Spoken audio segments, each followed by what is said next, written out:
పిలుచుకుంటామన్నా.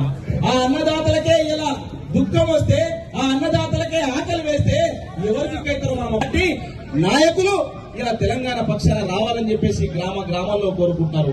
అందుకనే ఒక పాట ఉండే కదన్న, సారే మళ్ళా సాగాన పల్లెలల్లా మళ్ళా సారే రావాలంటున్నారే, తెలంగాణ పల్లెలల్లా మళ్ళా సారే రావాలంటున్నారు,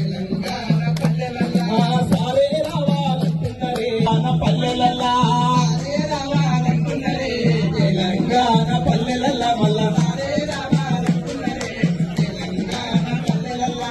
ఎందుకు అంటున్నారు మళ్ళా సారే రావాలని?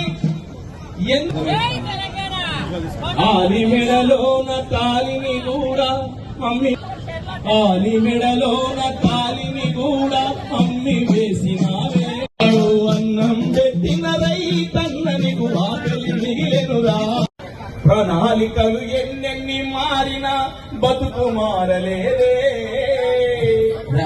మోడీ ప్రభుత్వం ఆకలి మిగిలెనురా, అన్నం పెట్టిన ఆకలి మిగిలెనురా.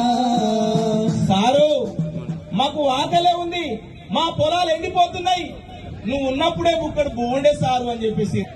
పొలం ఎండిపోతే మా గొంతు కడారిపోయినట్టు అవుతుంది, మా బతుకులు ఆగమైనవి.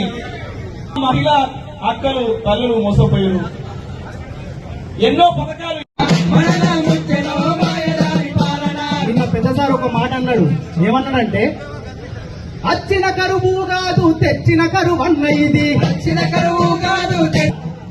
మళ్ళా తెలంగాణలో గిసొంటి పాటలు పాడతాం అనుకోలే. సేలల్లా నీళ్ళు మర్చిపోవే వానమ్మ వానమ్మ